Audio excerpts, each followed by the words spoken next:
The Great Desert, a place where being poor is a crime and freedom is a privilege to be earned. And exactly in this place I started my 100-day journey. If some of you don't know, Kenshi is a game about post-apocalyptic world where everyone is stronger than you, wants to rob you, enslave you, or make a new jacket out of your skin. However, you are free to do whatever you want and play a game the way you like it. There are a lot of things you can do in Kenshi, but today we will be playing as Rock Bottom, a solo scenario that puts you, a hungry guy with no money, no clothes, and with no left hand, in this harsh world. On my first day, I noticed a small camp of rebel farmers nearby. Those farmers had success hunting skimmers, and I thought it will be nice to get some free meat. I sneakily crouched down. Feeling like a scavenger searching for leftovers, I took everything that I could. Suddenly, a squad of manhunters arrived. While I was enjoying my first meal, the fight didn't last long, but for some reason, after finishing with manhunters, farmers noticed my presence and perhaps got a little bit upset because I had been stealing their food. So I had to run. For my luck, I noticed another manhunter squad and tried to get protection from them. I'd never been so wrong. Alternatively, manhunters kicked shit out of my weak body and enslaved me. But they were not smart enough. It was a bad decision to make their way through the farmers' camp. Subsequently, I became almost free again. The rest of day 1 I spent in a coma, waking up and trying to escape from time to time. Finally, I managed to get up, steal some equipment and was about to leave this place when I noticed that another fight was going on, but this time the rebel camp was being raided by a bigger squad of mercenary guild. In the end, the camp was exterminated, but I found a scripted guy who was bullying me. And guess what I did? I bullied him back, leveling my skill in assassination at the same time. After collecting a few trophies, I headed to the nearest town to earn my first money, but instead I got beaten and thrown in jail. But fortunately, I managed to escape from captivity. While being free, I was robbing people, not always successfully. I arranged some group fights, so this is why I love this game. Because I was wanted in Great Desert for being slave and prison prey, I decided to leave, headed for the Flat Lagoon, place where other outsiders were spending their boring lives by staring into emptiness and drinking sake. The journey took a couple days. On my trip, I met a lot of interesting creatures, even got some stuff to sell. Finally, I arrived at Flat Lagoon, sold the weapons that I found, got a fancy backpack, hired some bodyguards for $2,000. After leaving the town, I met a seller of trustworthy and affordable prosthetics. Finally, I got my brand new left hand. With my hired boys, we discovered a sacred drug farm. Could smell the scent of money at this point. Drug labs were guarded by creepy skeleton spiders, but my boys took care of them. Full-filled backpacks with precious illegal stuff were headed back to the city. Big Black Gorilla attacked us, but anyway, it wasn't a problem for my bodyguards. Squad of skeleton bandits was. Guys that cosplaying robots, most probably mentally ill or maybe in deep childhood. They got brain damaged while watching Transformers. Fortunately, we were able to recover from that loss. I also took Gorilla on my back to train some strength.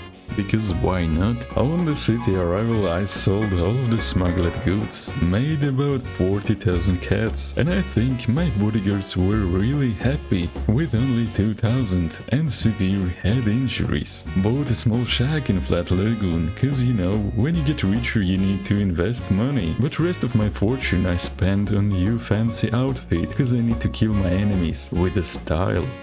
Because I still was a disgusting fighter, I hired a new bodyguard, and this time we headed to the swamps. Swamps is a herd of drug production in Kenshi. There I invest some more money in hash, met a new crew member who was a decent shooter, and even lend more hash for future realization from this strong lady. But of course, I never meant to bring her money back. The swamps was a really dangerous place, and we got into many fights. Some of them were successful, some of them not so. But in the end, my new crew member lost his leg, and my bodyguards left me because end of contract. So there were just two of us. After a couple of days we arrived to hub, where an old alcoholic decided to join our crew. I bought a wooden leg for green. We got beaten and robbed by dirty hungry guys and continued journey. met a gang of angry karate kids that also stole our weapons. And finally arrived to Morn. There I sold the rest of drugs, but this time we should have used money more wisely, so I hired a couple of cool looking skeletons, which I thought could be good at fighting, but the only thing they were good at is get beaten and carry heavy things. Anyway, we moved to Sacred Drag Lab to take rest of drugs and deal with guardian spiders. We filled our backpacks with hash and were about to head back to Flat Lagoon, but this time we met not one, not two, but 3 black gorillas. They gave us a nice fight and also nice fighting skills. It was a good challenge for my troops. We safely got to the town, sold drugs again, and accumulated this way 89,000. I bought a beautiful cow and named it Peppu, which means butt in Finnish. While my guys were researching the basics of technology for our future outpost, I decided to leave on a secret stealth operation. I ran to the awful land of skin bandits to meet their boss, Savannah. Thankfully, it was night and he was asleep in his bed. I was able to steal his sacred skeleton human transformation Bible and kidnap him, because United Cities were offering 80,000 for his head. We were interrupted by one creepy-looking guy who was very lonely and decided to follow us almost the whole way back. On our arrival in the city, we were ready to leave and start our new lives in our own settlement, so I hired more bodyguards for additional defense, and we began our journey to the Great Desert, back where it all started. I decided to start a new settlement in the Gut, a beautiful place full of friendly fauna and fertile land. We were constructing our first building, while bodyguards took care of big things. Almost immediately, a tax collector from the Traders Guild showed up, demanding his money. You can guess what I said to him. Meanwhile, my outpost was growing, so I decided to get my sweet 80k and turned in Savannah in a nearby city. But when I got back, a huge army of tax enforcers came. They successfully beat us up and enslaved all of my troops. But the worst thing that they could do was hit Peppu hard and leave her dying. Nobody was able to help my cow. They slowly escorted us to the nearest slave camp. Surprisingly, the slavers' raid was ambushed by grass pirates and only Naked Youth was able to escape in the middle of the fight. I ran as fast as I could to save my dearest cow, but it was too late.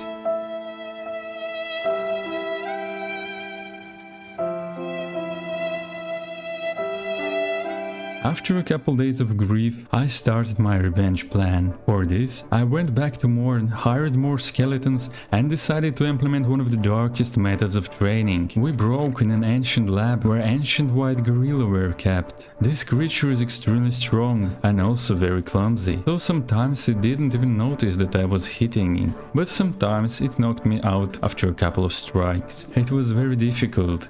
We trained for many days until we were ready. I gathered some gear and hired additional fighters, and we headed towards the camp. Attack was fast. We even killed the boss of the slave camp and freed our friends from captivity. I even took some of the slave hunters to feed big things. Our settlement continued to grow. I got a new cow and named it Peppu Jr. We built the walls. And I started thinking that we need more workers, and I got an idea. I went to the bench, captured a group of headless skeletons, and after many hours I got my own personal army, often paid workers who don't need to eat or rest. With their help, our base started growing extremely fast. We even got decent defenses. It was a pleasure to meet next slave raiders. We started growing hemp and making hash. Because of the endless amount of big things around, I decided to start my own clothing factory and level up my armorsmith skills. We were often under siege, and I decided to make my own training center for new recruits. So I took one of the bandits and put him in a pillar machine with the recipe we got from a savant. Put the best armor on the bandit and started training different skills. My troops were getting stronger. The more enemies there were, the more training there was. Our training center was very efficient. we were able to craft special grade leather armors, and I found that it was a perfect moment of transformation. So I put Hope's Green and Dude into the pillar machine to replace their limbs with high-tech manufactured prosthetics. As a result, we get 3 perfect warriors. Meanwhile, we managed to produce over 200 kilos of hash, so we packed it up and sold it at Flat Lagoon and got a lot of crossbows in exchange. We were ready to continue our war against slavers because the death of Beppo couldn't be forgotten. The next target was a southern slave camp. I put my archers in a line and began the siege. It was not difficult. After slave camp was destroyed, we moved to one of the biggest towns in the United Cities. Eft, place where lives Emperor Tengu. We started another siege. There were too many civilians, so to prevent unnecessary bloodshed I decided to kidnap Tengu stealthily. Because he was very fat and heavy, the bodyguards noticed me, but I was able to escape. We executed Tengu in the middle of the desert. The next target was Sho-Battai. Because of the large number of mounted crossbow on the town walls, this fight was way more difficult. Only Hobbs with the one skeleton managed to escape. However, they took Lord Nagata with them.